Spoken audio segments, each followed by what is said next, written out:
Hi, I'm Carol from Panama City Beach, and I want to show you a peach cobbler that I make, and I'm going to be using the new Philadelphia original flavor cooking cream. Now this makes the whole job real easy because it's already liquefied to a point so that we don't have to take it and soften it and do all that.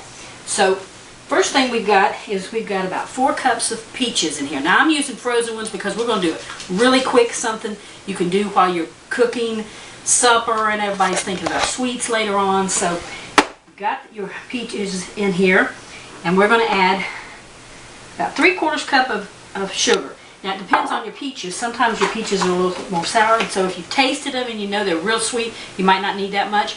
Or if you're going to have a little tartar, maybe not quite as ripe peach, you might want to add a little more sugar. So we're going to mix that into it a little bit, and we're going to take a little bit of this lemon juice. And the lemon juice is just going to kind of zest it up, brighten it up a little bit. We're going to put about a half a teaspoon of it in.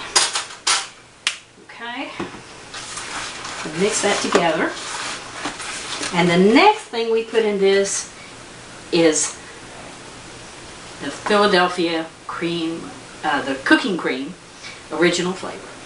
And you just take it straight out of the tub. And see, it's already soft, so it's just easy to cook with. You don't have to do a lot before you get to that and mash it up or anything. It's just real easy to cook with. So we're going to set that down here, and we're going to mix this in with the peaches. It combines real easy, and even with these frozen peaches, it just soothes out through them and mixes in real well. See? So we've got everything mixed in, and we're going to put it right here in this baking dish. Okay, let's get all of it in because we want it to have all the flavoring. We'll set this bowl right here in case we need it. We're going to just spread this out in the bottom. Now, like I said, I'm using frozen peaches here, but if you've got canned peaches, you can do it too. When my kids were little, sometimes I didn't have fresh peaches or anything, so we would just use canned peaches or frozen peaches, either way. Now we're going to take this real quick. I've got 1.5 cups of self-rising flour. We're going to put this in the bowl, and we've got about a teaspoon of vanilla. We're going to put that in here. And then we are going to add a little bit of milk. And I like to stir it in as I go. Just whisk in a little bit. This is a real easy recipe. It only takes a few minutes. And it takes most of a cup. It's going to take all of it. So we put this all in here. And we're just going to whisk it around a little bit softly so we don't spread it all over the table. Whoops, well, we're going to spread a little bit on the table. But here we go. Once we get it mixed up good. Now if you like it a little sweeter, you can put a little sugar in it. Maybe a 1/4 cup or a 1/2 cup to this amount. But I think the sweetness of this and the cooking cream is going to make it just right. Now, once you've got this, and it's about the consistency of maybe cake batter or a pancake batter. And I just like to pour it right over the top.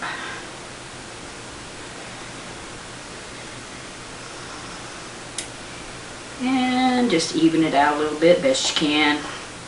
When it gets hot, it's going to spread out anyway.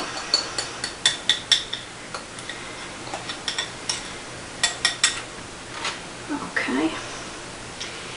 Now, for the last little bit, I'm going to take a little bit of butter, and I'm going to just drop a little bit. Let me get my spoon here.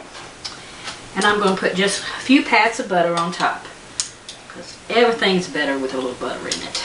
And this helps brown the top of it and makes it taste good. Okay, now we're getting ready to put this into the oven at 350. And we'll be back when it gets nice and brown. Hi, we're back. It's finished. We have put it in the oven at 350 for about 30 minutes. And then for about 5 minutes, I cranked it up to 400 so it would get nice and hot and start bubbling. And then the top would brown a little bit. depending on your oven, how long that'll take. But at the end, you'll see it kind of bubbling, and it turns a little brown around the sides. Now, I put it in a glass container, and what I really should have probably done is sprayed the inside to make sure it didn't stick on the sides. What we're going to do now is we're going to cut this and put a little bit of it on this plate. Now, the peaches that were underneath this section, and put a little bit. It caused a little broth type creaminess that put over it. If you want, add a little ice cream to the top. I'm going to take a little bite of this. I tell you what it did. The cobbler is tender, but the cooking cream gave it a creamy consistency, so it has almost a cheesecake taste along with a cobbler. So I think you ought to try this recipe. Thank you. Bye.